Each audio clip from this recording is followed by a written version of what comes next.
Aleluia. Glória a Deus. Glória a Deus, Pai. Glória a Deus. Aumenta um pouquinho, velho.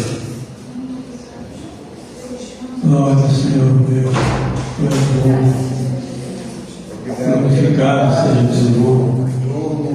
Tu és grande. Tu és bom, Senhor.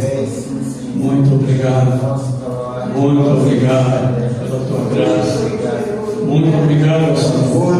Porque o Senhor é tão grande, tão majestoso, tão sublime. Amém, Jesus. Que às vezes a gente não consegue entender. Não consegue entender como um Deus tão poderoso, tão grande, tão majestoso se preocupa conosco, tão pequeno. Tempos atrás se reconheciam, esse povo que era o povo de Deus, se reconhecia como vermezinho de Jacó. Na mais pura humilhação, se autodenominava vermezinho de Jacó. E diante dos olhos de Deus, nós somos, eu não falo em importância, mas eu falo em tamanho diante do que é o nosso Deus. Nós não passamos um vermezinho mesmo de tamanho. Porque ultimamente eu tenho meditado muito nisso. A grandeza, onipotência, onisciência do nosso Deus.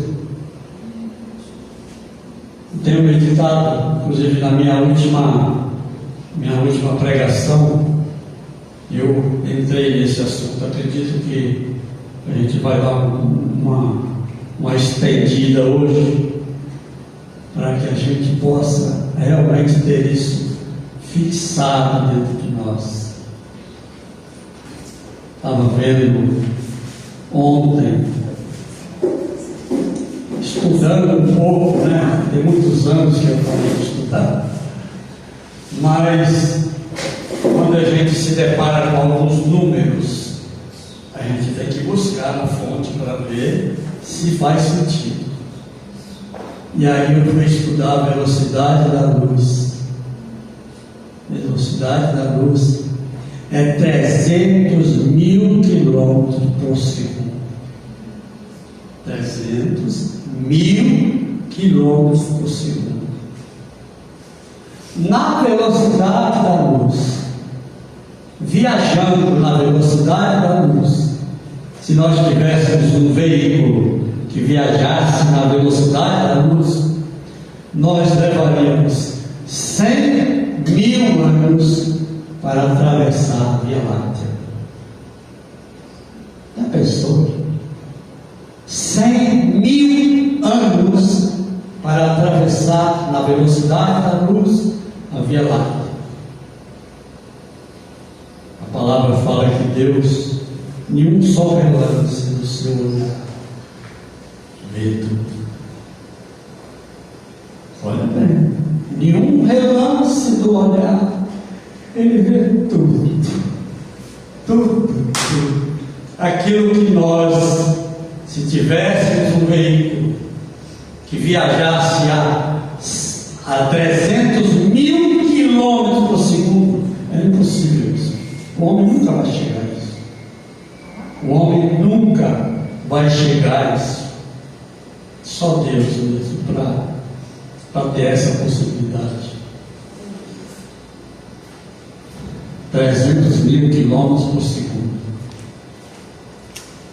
Então, quando a gente para, a gente olha a Via Láctea. Na minha última pregação eu disse que é o primeiro de cima. Eu disse que Josué deu um comando ao sol. Josué deu um comando ao sol. Sol, para. Lua, se detém. Sabe o que aconteceu?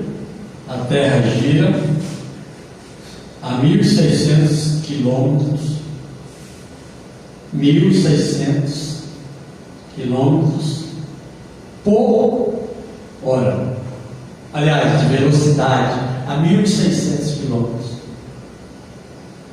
Ela faz a Terra, o globo da Terra tem 40.000 quilômetros, 40.075 quilômetros, dividido por 24 horas. A Terra gira em torno de 1.670 quilômetros por hora. Quando Josué disse, Sol para, a Terra deu um freio a 1.670 quilômetros.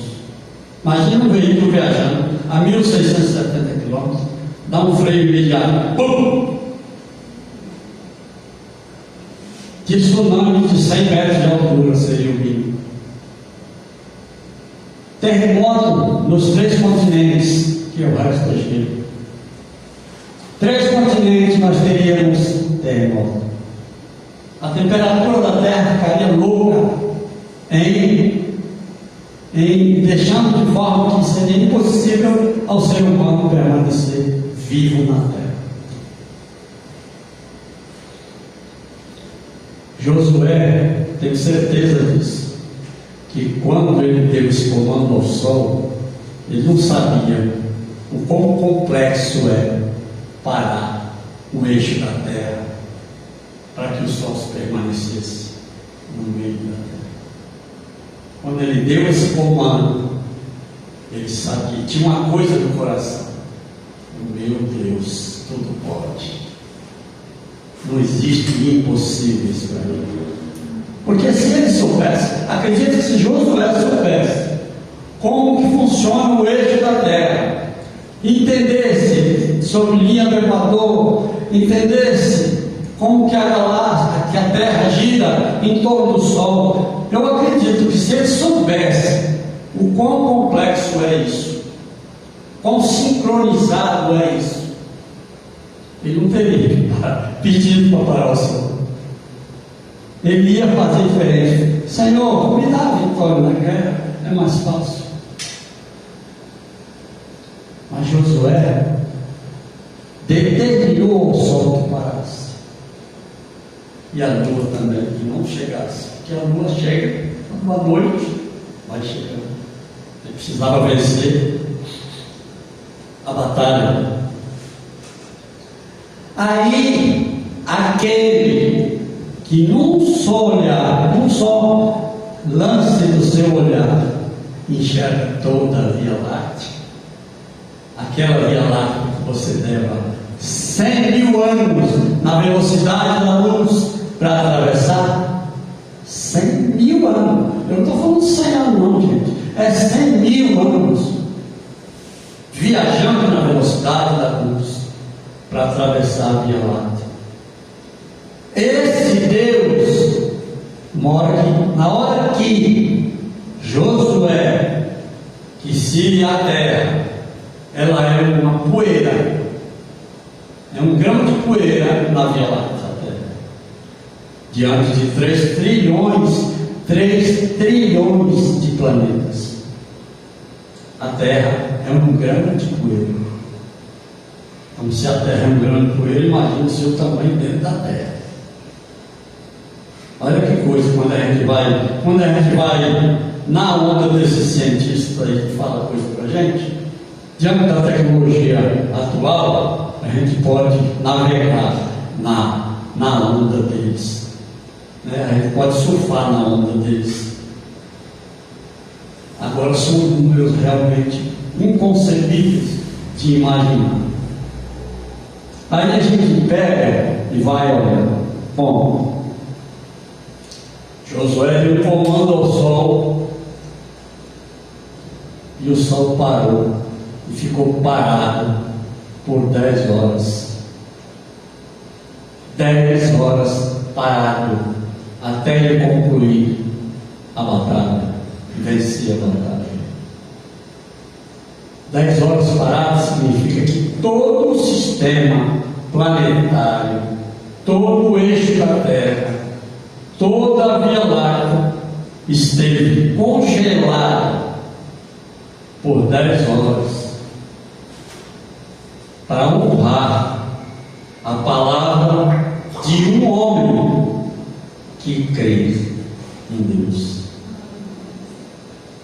Para honrar a palavra daquele que disse: para sol, Deus botou a mão, mar não levantou uma ondinha a mais, que teria que ter onda de 100 metros de altura, com o freio da terra a 1.670 km de velocidade. O mar produziria onda de 100 metros de altura, acabaria com todas as cidades costeiras, e os terremotos e a temperatura. No momento que Josué disse: para sol, aquele que criou tudo, que tem tudo no controle absoluto das suas mãos e do seu olhar, aquele que tudo fez, tudo criou, tudo pode, ele não deixou a onda se mexer quando a terra freou a 1.670 km por hora. Terremoto, nenhum lugar foi registrado.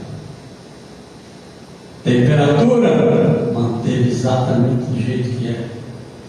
Oxigênio dosado a 21% em toda a terra. Eita glória, Deus. Olha, gente, olha para isso. Isso que precisa. Eu vi um cientista falando, um cientista cristão falando: é preciso ter muita fé para ser ateu. Muita fé para ser ateu. Já pensou? Tudo isso controlado minuciosamente. Oxigênio 20,9%,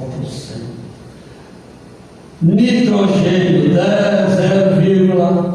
0,78%, outros gases 1 e um pouquinho por cento. Dosado 24 horas por dia, para não sair, não subir e nem descer. Oxigênio, se o oxigênio subir além, a gente respira mais fácil, mas em compensação, as bactérias entram também na velocidade da luz do corpo. E tudo quanto é lugar, a terra pegando fogo. Se for menos, você teria alta dificuldade para respirar. Não conseguiria andar 100 metros. Teria que parar para pegar o fogo. Então está dosado o oxigênio. Olha, gente, como que é? O que Deus faz conosco 24 horas por dia. Se você parar para analisar, nós vivemos abraçados por Deus 24 horas por dia, abraçados pelo oxigênio dele, que onde a gente vai, nós estamos abraçados pelo oxigênio. Qualquer posição que você virar a cabeça, você respira o puro ar, oxigênio. Amém, aleluia, Jesus. Gratuitamente, sem te custar nada. Já pensou se você tivesse que comprar oxigênio na distribuidora e andar com um bujão nas costas todo dia? Um bujão de 20 quilos aqui, ó, nas costas. Respirar com oxigênio comprado todos os dias. Já pensou se fosse assim? Tem pessoas que não conseguem ver a obra de Deus. Salmo 90, no versículo 16, diz que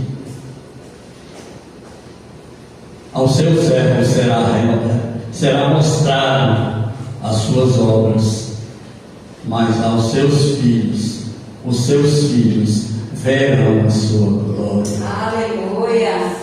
Os seus filhos vão contemplar a glória.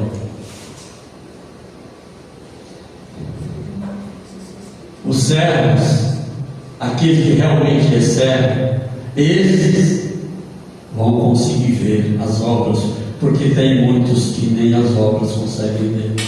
Como, por exemplo, o oxigênio dosado a 21% na Terra. Meu Deus, quando eu soube disso, eu fiquei encantado. Eu falei, não é possível isso.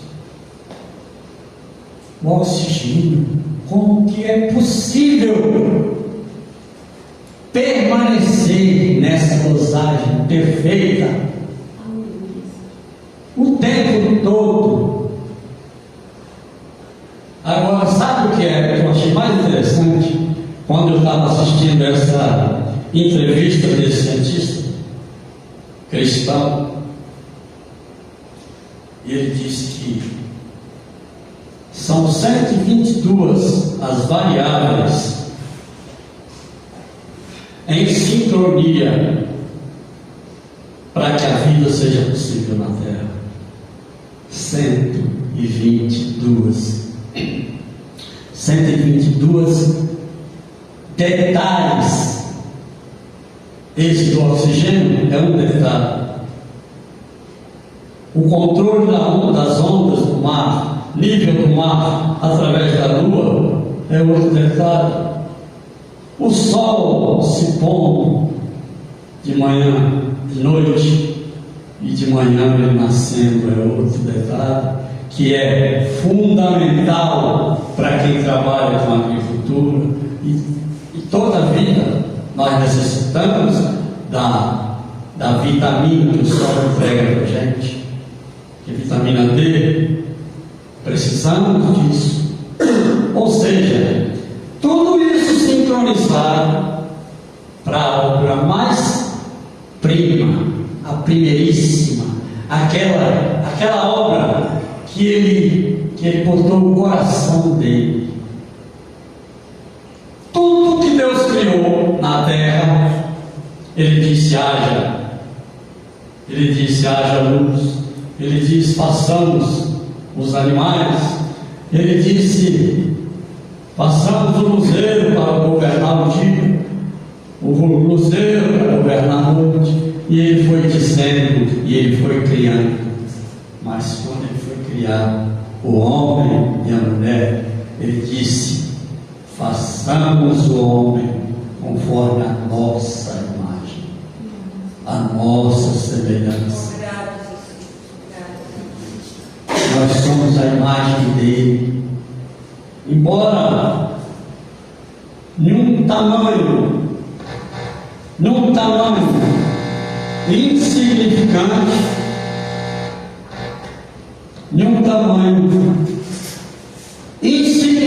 em termos de proporção diante dele, insignificante diante dele em termos de tamanho, porque ele é grande, ele é majestoso, ele é soberano, ele é digno de adoração. Sabe por que os 24 anciãos estão 24 horas por dia adorando a Deus?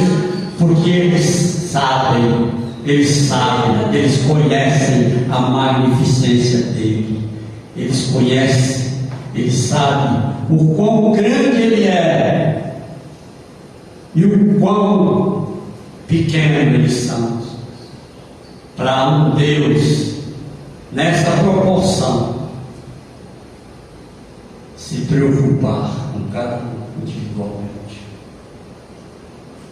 Nós fomos criados individualmente. Hoje mesmo eu falei para uma pessoa: fulano, Jesus não foi para a cruz para dar salvação à humanidade. Jesus foi para a cruz para salvar a minha vida. Sabe por quê? Porque eu, no planeta Terra, eu sou o único. Amém. Joilson é único. André, na Terra, em todo o universo, não tem ninguém igual a você. Amém. Glória a Deus. Amém. Nenhuma pessoa. diante dos bilhões que existem. Dizem que é 8 bilhões e poucos atualmente. Pessoas, 8 bilhões e poucos de pessoas. Nenhum é igual ao outro. Nenhum é igual ao outro. Nem os gêmeos que nascem na mesma placenta não são iguais, eles são parecidos, mas iguais não tem nenhum no planeta Terra igual ao outro. Está vendo que nós somos únicos diante de Deus? Só a nossa identidade pessoal já nos dá essa certeza através da nossa digital, da ilha dos nossos olhos. Inclusive eu vi outro cientista falando que ele permaneceu ateu durante todo o período de faculdade, durante todo o período da sua formação. Mas quando ele foi fazer a especialização em oftalmologia e começou a conhecer o olho humano, ele se rendeu. Ele teve que se render. Não é possível. Isso daqui não é obra do acaso, não. Não é. Ele trabalhou com pincel para fazer isso daqui. Não é possível algo tão grandioso assim simplesmente acontecer do nada. Não é possível. Então, quando a gente entra nesses assuntos e a gente observa que os nossos irmãos que viveram lá no início das coisas, do tempo, da criação, que passaram por aquele processo de êxodo, pelos 4.000 anos antecedendo a chegada de Jesus na Terra, nós vemos que esses homens, eles andavam numa condição que a gente às vezes para e imagina como era possível. Como é que esses homens tinham possibilidade? Eles não tinham o Espírito Santo habitando neles. Eles não tinham.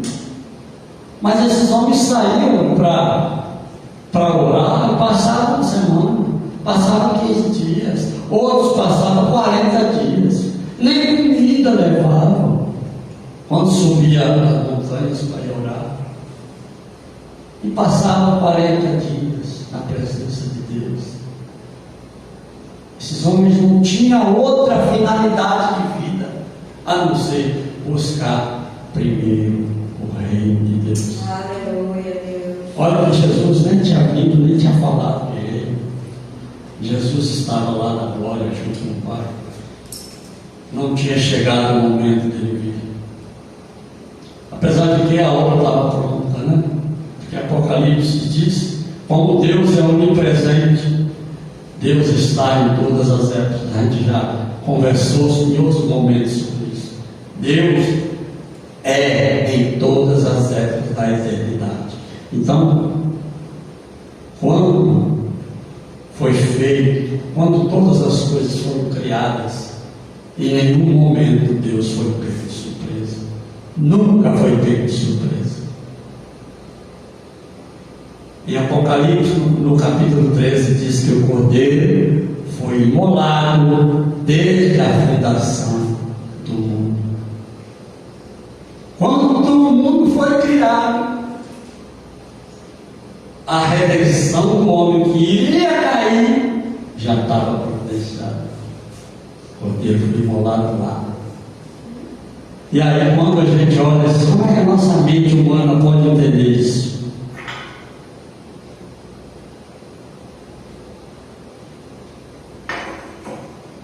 Como que a nossa mente humana pode entender, por exemplo, a onipresença? Se a gente der gente até entende um pouco que o poder de Deus, ele é poderoso, ele é onipotente, ele pode tudo. Ele é sábio, porque ele é onisciente, ele sabe de todas as coisas. Agora, quando nós vamos pensar sobre onipresença, já dá um nozinho na cabeça. Como é possível? Estando ele aqui, está em Itabela, está em Guaratinga, está em Itabuna, está na Alemanha, está na Itália, está no Japão. Como é possível isso? É que a nossa cabeça pode conceber isso. É difícil, né? Uma cabeça humana, muito difícil. Aí a gente acha difícil isso. Aí agora vamos dificultar mais um pouquinho. Ele não é onipresente só no ambiente, só geograficamente. Aquele que num relance do seu olhar enxerga toda a Via Láctea, ele é onipresente no tempo também. Não é só na geografia que ele é onipresente. A gente já conversou sobre isso, e toda vez que eu falo desse assunto, eu fico encantado com esse atributo de Deus. Porque Deus é onipresente no tempo, em todas as épocas, do passado e do futuro. Ele é em todos os momentos, em todas as épocas, passado, presente e futuro. Por isso que quando a gente fala aqui, está tudo feito, está feito mesmo. Não tem nada para fazer. Está tudo feito, porque para ele tudo é. Quando a palavra dele diz algo para mim ou para você, já é, não vai acontecer. Já é. Amém. Por quê? Porque na sua onipresença, aquilo já é. Tudo já é. Tudo para ele é em todos os momentos.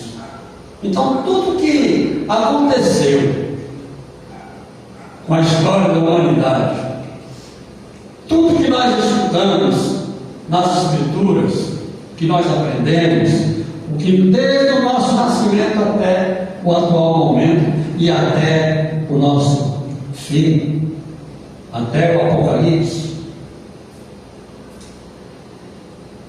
tudo é para Deus. Tudo está acontecendo para Ele no mesmo momento. Tudo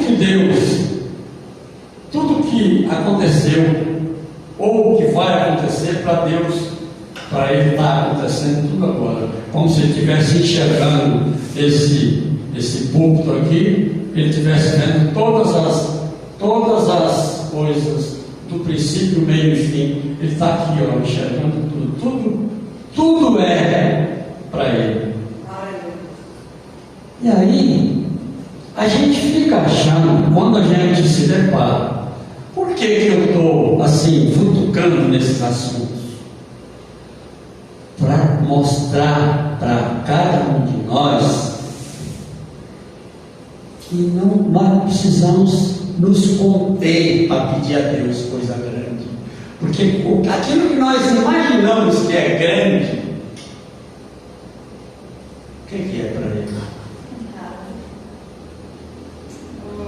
Nós não precisamos, nós não devemos nos conter em pedir para Ele coisa grande, porque quando você pede para Ele coisa grande, sabe o que Ele faz?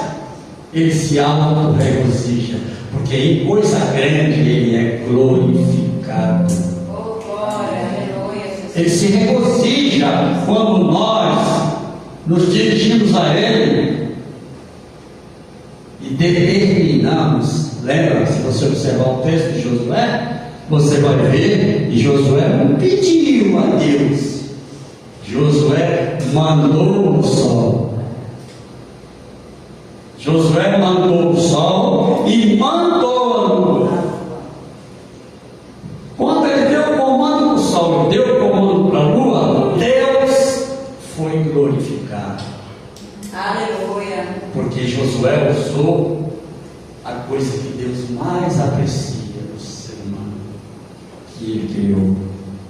a fé. Sem fé é impossível agradar a Deus. Então, quando você tem fé, você faz o quê? Você agrada a Deus. Se sem fé é impossível agradar a Deus, com fé eu estou agradando a Deus. E não só agradando, eu estou dando para Ele louvores e glórias. Porque Ele é digno de louvor e glória. Ele é Senhor. Ele é magnífico. Então, quando a gente tira os olhos desse Deus que tem esse controle de todas as coisas, e tem mesmo, o controle é absoluto. Eu não faço ideia. Talvez um dia a gente tenha até oportunidade de perguntar a Ele, de conhecer. Senhor, me mostra qual é o mecanismo que o Senhor usava para manter o oxigênio na Terra a 21%. Como que o Senhor fazia, Senhor? A Terra, na nossa perspectiva, lá onde a gente estava, a gente era tão pequenininho e a gente achava a Terra tão grande. A gente está vendo que daqui a Terra é uma poeira. Mas lá, a gente dentro da Terra, a gente achava que a Terra era um monstro de grande. Como é que o Senhor fazia? É anjo? Tinha um anjo em cada lugar regulando? Existe algum aparelho aqui que o Senhor mantém voltado para a Terra para controlar ela 21% de oxigênio, para que o ser humano e todos os demais viventes pudessem viver e respirar livremente, sem esforço? É curioso isso, né? A gente perguntar isso para Ele, porque a nossa mente humana não vai compreender isso, não. Não acredito que a nossa mente humana consiga compreender isso. Talvez no espírito a gente possa conceber um pouquinho que é a grandeza do nosso Deus. Porque nós vamos continuar conhecendo Deus depois que a gente partir daqui da nossa morada terrena, que é o nosso corpo. A nossa veste terrena, quando a gente perder essa veste, que ela descer e a gente ficar nu, aí nós vamos ter que subir e herdar outro corpo dele. Então a gente vai ter algumas vantagens espirituais que hoje a gente não tem acesso. Vantagens assim, do tipo aquela que Jesus falou no momento que João Batista estava na prisão. Ele mandou 2 dos seus discípulos: vai lá e pergunta a ele se ele é ele mesmo, porque sei lá, de repente eu posso ter enganado. Aquela pomba descendo do céu e pousando sobre ele, aquele que eu disse: eis o Cordeiro do mundo, eis o Cordeiro de Deus, aquele que tira o pecado do mundo. Eu vi o Espírito descer sobre ele, mas eu podia estar enganado, certo? Porque eu acho assim, se eu não estiver enganado, eu não era para estar aqui preso. Ele está me deixando aqui preso. O Messias me deixando preso? Não, vai lá perguntar. Então os 2 foram lá perguntar a Jesus. Senhor, João Batista mandou perguntar se tu és aquele que haveria de vir, ou devemos esperar outro. Aí Jesus falou o que para eles? Dizei a João que os cegos veem, os surdos ouvem, os coxos andam, aos pobres é pregado o Evangelho. Só isso, viu? Aí eles saíram. Mas aí Jesus não podia perder a oportunidade de ensinar. Ele disse: João, não existe na terra, não existe em toda a terra, nenhum homem, nenhum ser humano maior maior do que João Batista. Não existe na terra nenhum maior que ele. Mas só para vocês saberem, o menor no reino do céu é maior do que ele.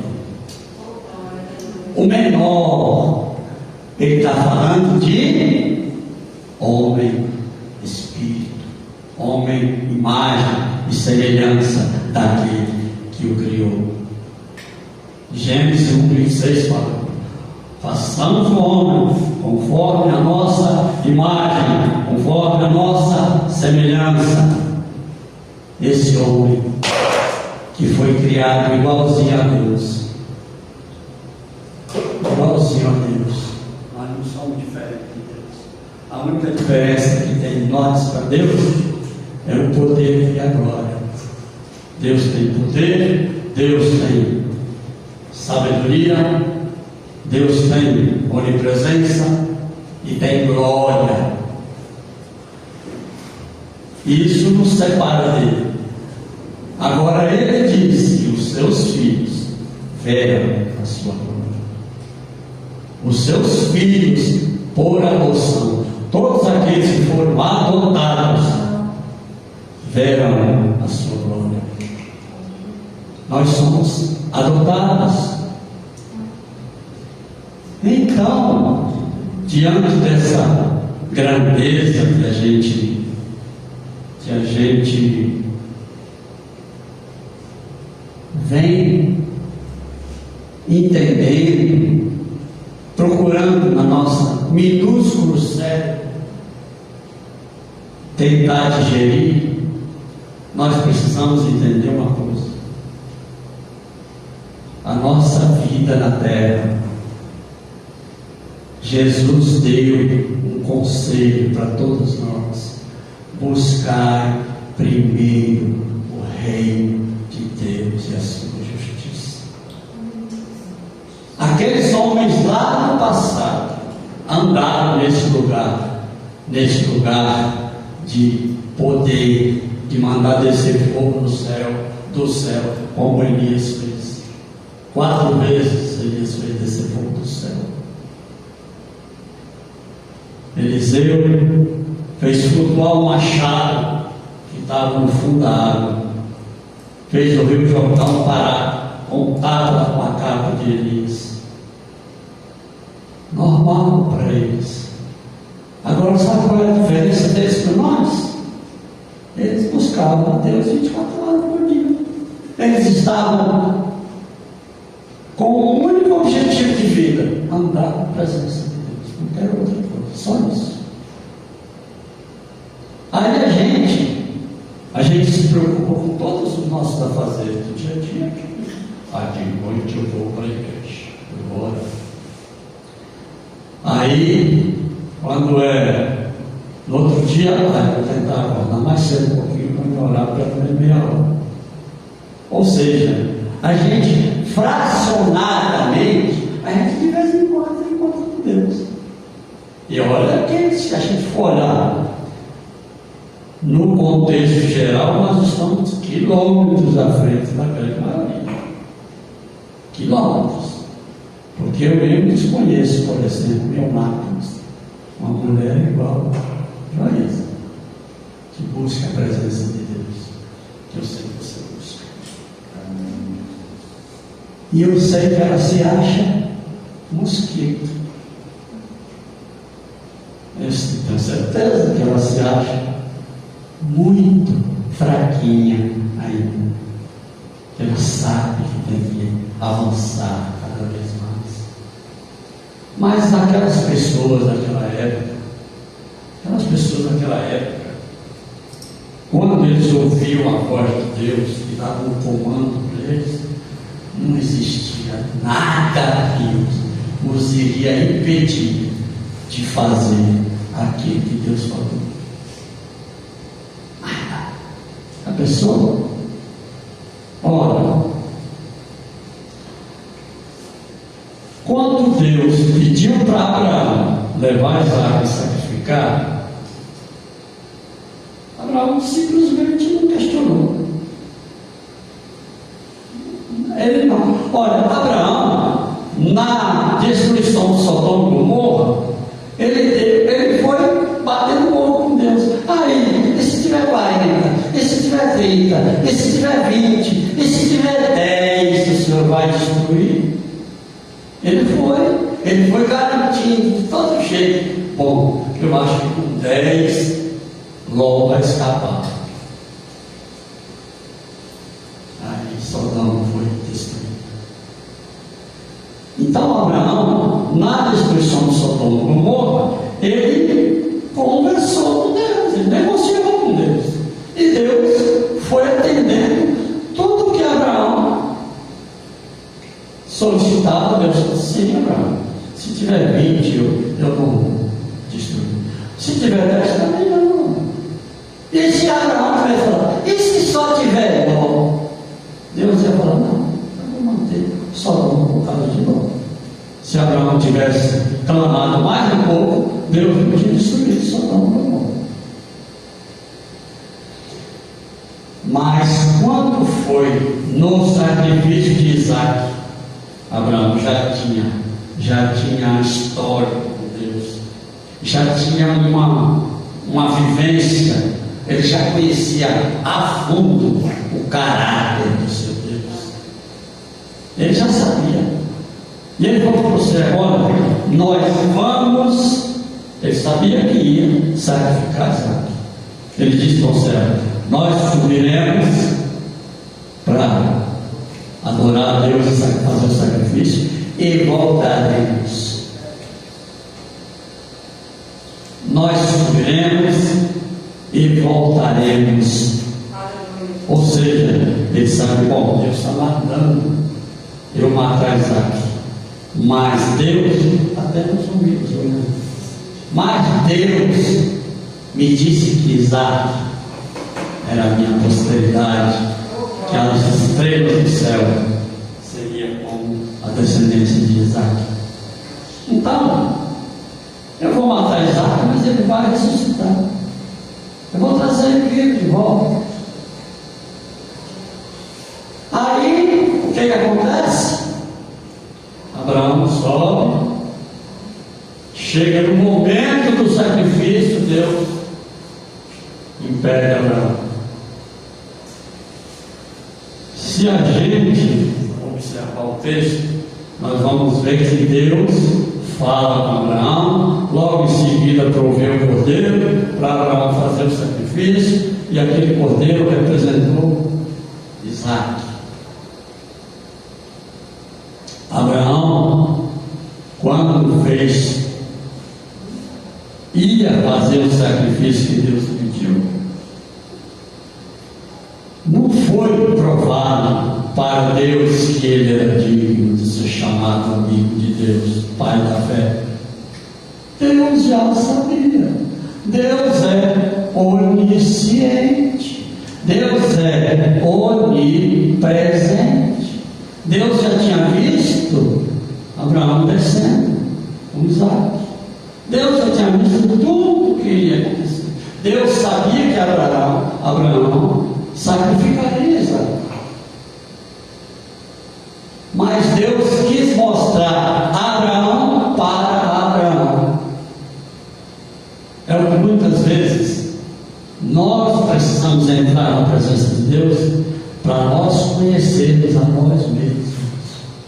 Naquele dia, Abraão conheceu a si mesmo. Abraão passou a saber que ele realmente podia pegar a sua fé e controlar a fé dele do jeito que quisesse, que Deus ia corresponder.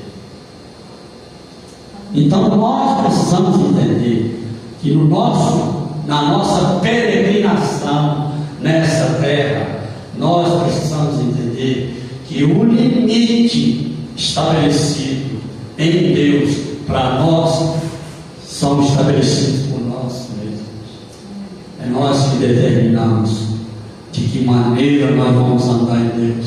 Se nós vamos andar na autoridade de Josué, ou se nós vamos ficar sendo mendigos clamando migalhas com a mesa posta, com o banquete posto e disponível. Nós vamos ficar usando de migalhas, as migalhas que caem da mesa, ou nós vamos sentar no banquete com aquele que é glorificado quando a nossa fé entra em operação. Quanto maior for a nossa ousadia de passos de fé, quanto mais ousados for os nossos passos de fé, mais nós glorificamos a Deus. Não somos nós que somos glorificados, não. Às vezes a gente pensa, às vezes as coisas não acontecem conosco para nossa própria proteção, porque a gente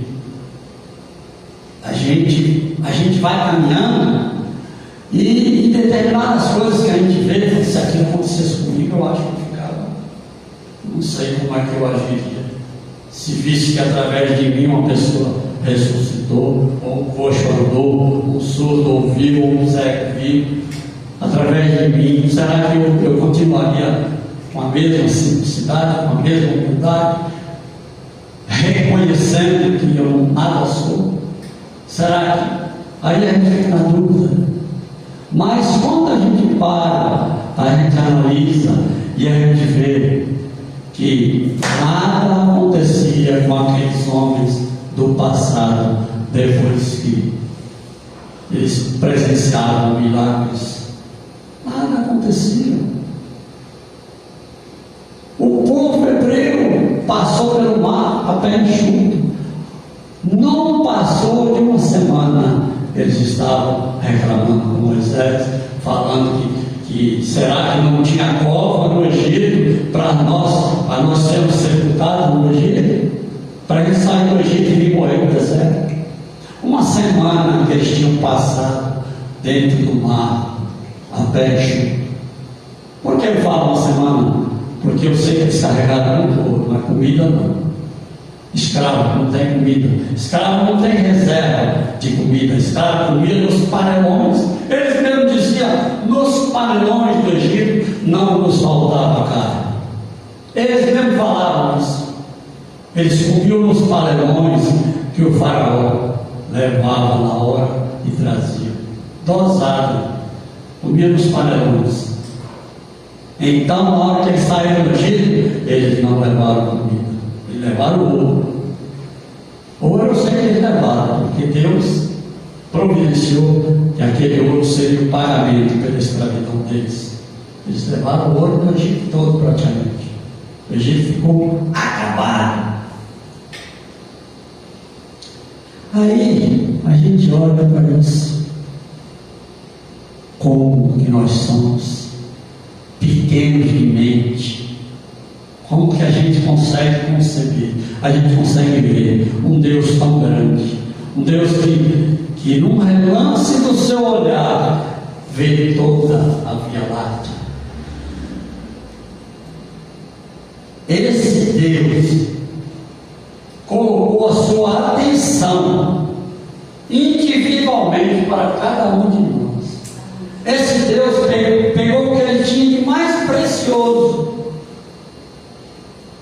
que estava na glória junto com ele, falou: vai lá, passa pelo processo, traga eles para casa, faz a redenção deles e traga-os, porque essa é a única maneira. Não tem jeito, né? Eu até comentei esses dias atrás, estava falando com uma pessoa sobre isso, que Deus é onipresente, onipotente e onisciente. Ele pode todas as coisas. Aleluia. Ele pode, olha, quando a gente fala pode todas as coisas, é tudo que a nossa mente consegue imaginar. Ele pode. Ele é Deus do impossível. Ele é Deus que sabe. Além de saber, ele pode. Ele sabe e pode todas as coisas. Onisciente, onipresente onipotente. Esse Deus, olha bem, esse Deus que tem tudo isso no controle absoluto, ele ouviu uma oração de Jesus e teve que dizer não. Jesus, naquele momento de aflição, que estava suando gotas de sangue, ele disse: Senhor, Pai, se possível, passa de mim esse cálice. Agora você, diante do que eu falei que é o nosso Deus, imagina o Deus que tem todo esse poder, o Deus que tem toda a ciência sua nas suas mãos. Tudo Ele tem controle. Tudo Ele pode. Agora tem uma coisa que Ele não pode. Ele não pode ir contra a sua própria palavra. A palavra dele, uma vez dita, ele não pode reverter a palavra que ele disse. Não pode. E essa palavra que ele disse, essa palavra que ele não poderia voltar atrás, é a palavra do sacrifício. O salário do pecado é a morte. Não tem jeito do pecado ser redimido se não for através da morte. É a única maneira que eu tenho de trazer de volta aquilo que está perdido, é através do sacrifício. E para trazer eles e reconciliá-los comigo, como está escrito aqui, ó. Leia a frase ali. Para fazer isso daí, ele precisava. Ele teve que voltar para Jesus. Depois que ele, quando Jesus fez esse pedido para ele, eu acredito que ele sondou em toda a sua sabedoria, em toda a sua ciência, em tudo que ele podia analisar no universo. Ele analisou e teve que voltar e dizer não para Jesus. O próprio Jesus fala: por que, Senhor? Meu Deus, por que me abandonaste? Nesse momento que Deus abandonou, não era Jesus que estava sendo abandonado, foi o meu pecado que estava sobre ele. Deus vira de costas, Jesus morre e mata na cruz o nosso pecado, o meu e o seu pecado, definitivamente. O apóstolo Paulo fez essa simbologia num casamento. Diz que a lei só tem validade enquanto um dos casais está vivo. Depois que morre, acabou. Você não pega nenhum velório e leva lá um promissório para receber o defunto. Você não faz isso, ninguém faz isso. Você pode até levar a promissória para um herdeiro, para a mulher, o filho, o pai. Agora, para o defunto, você não vai cobrar. Ninguém cobra cheque sem fundo de defunto. Isso significa que quando você morre, todo o seu compromisso acabou. Você não deve mais nada quando morre. Então, na simbologia da lei, o apóstolo Paulo explicou dessa maneira, para a gente entender o que representa a cruz.